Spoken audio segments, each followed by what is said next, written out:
So from these 5 key findings, the board presented it to the members at the most recent conference, and based on the feedback from the membership, decided to move on with the name change.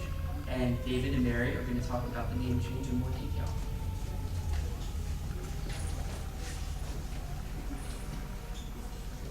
I'm going to take you behind the scenes of the name change process, and we're going to do it as a Q&A. We're taking some of the questions off the list, and we're doing this. We obviously drew the short straw. Presentation. You didn't allow that.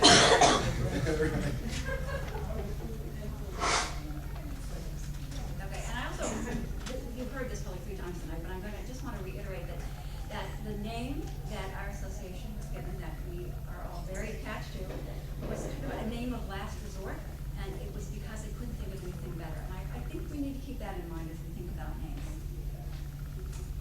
So the first question is, why is it necessary, and why doesn't SLA focus on the value that librarians provide instead of changing the name?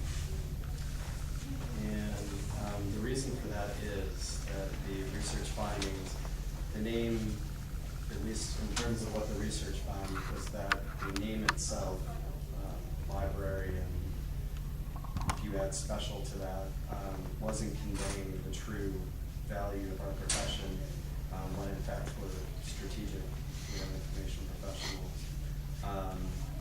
The name lacks the positive attributes that they value, which, like Chris was saying, people tend to want us around when times are good, but don't want us around when times are bad. And the name limits the ability of the association itself to advocate for us. So SLA has 100 years of brand recognition behind it. Why would we want to change it now? Why would we want to take away that brand recognition? We all know how great the SLA brand is, and people within the library world know how great the SLA brand is. But outside of libraries, when we try to explain to someone what the value of that brand is, or even what SLA is, it's difficult to do, and it doesn't convey the full value, as I mentioned in the slide previous. Didn't we already vote on and reject the name change in 2003? We actually, as a membership, voted to change the name, but because of the voting process was so convoluted, we weren't able to move forward with it. With the new process, the online process that we're going to be starting here in the middle of November, that should kind of be eased considerably, especially because everyone will be able to vote, and in New York it was just the people that were at the meetings. The big question was, how did we get to this proposed name?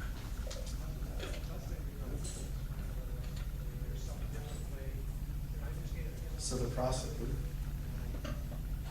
the process was that they came up with a list of the critical concepts involved in the work that we do.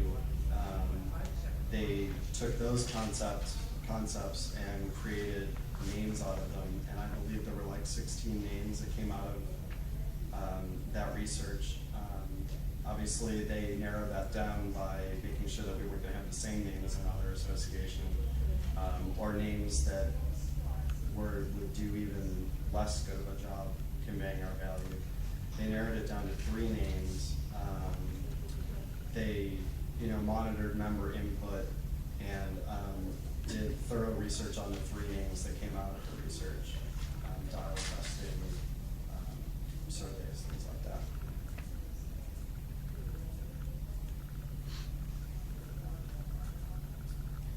So the critical concepts that came out were knowledge leadership, insight through information, and knowledge sharing through global networking. Those were the major concepts that the research came out with, and describes, I think, pretty well what we're actually doing as a profession.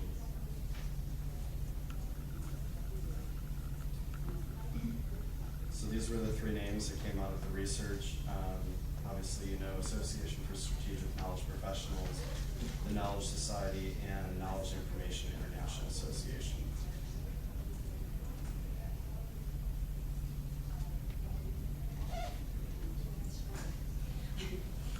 to test the name, SLA did a survey, 226 respondents, and it was in the US and the United States. They asked information users and information providers in the four different sectors: government, academic, corporate, health. And then they asked them to rate the names on these key metrics: overall preference, liking, relevance, attention grabbing, credibility, goodness of fit, likelihood to join the association, and association attribute. And we're going to show you what some of the findings look like. So this is taken from the end result of the survey. Association for Strategic Knowledge Professionals, 77% liked it somewhat or extremely well. And then also felt it was very relevant. 81% felt it was very relevant. And Knowledge and Information International Association on this one came in with 77% for relevant. Credible, Association for Strategic Knowledge Professionals, beat out all of them. Somewhat fits, Association for Strategic Knowledge Professionals, beat out the other two. And this one I think is really important. Would you join this association with this name? And 73% Association for Strategic Knowledge Professionals said yes, they would. And certainly a lot higher than that. So this is, and if you go on, how many of you have had a chance to look at the research, the alignment research, to read it? Most of you? Have you looked at the naming, also how the name was arrived at? Because more of this is on the site, and will be very illuminating, I think, to see just the questions that were asked, how the questions were asked, and then how the percentages worked out. So this is how we ended up with the name that has been proposed. Strategic, highly important to or an integral part of the strategy or plan of action. The summer range of what has been perceived, discovered or learned knowledge, and professional, skilled practitioner or expert, which I think conveys more so what we're doing on a day-to-day basis. So, next question is, why was the Special Libraries Association, or another name of librarian, tested or considered?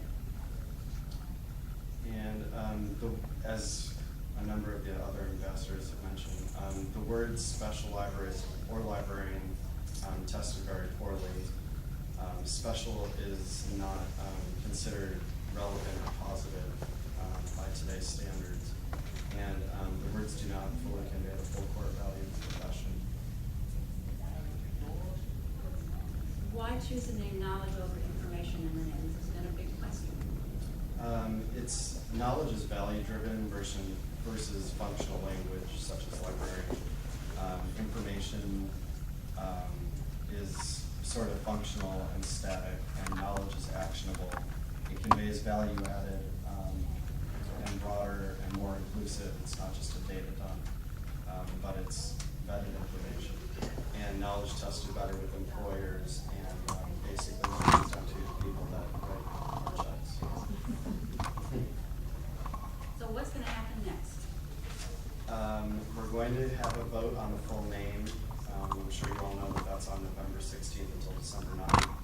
We'll have the results on the 10th. There will not be another name change initiative, and SLA will continue with alignment work under the name of SLA. This is the alignment report where you can go and find more information. I want to reiterate that the name was chosen. It wasn't pulled out of a hat. It wasn't, oh, wouldn't this be nice? Maybe this sounds okay. It went through rigorous testing. It met criteria that was spelled out based on the research, and it's evidence-based decision-making, which we all believe in, based on data. Please look at the data. It went through a series of testing with the members and with executives to understand how it played out, and it was arrived at through, again, this extensive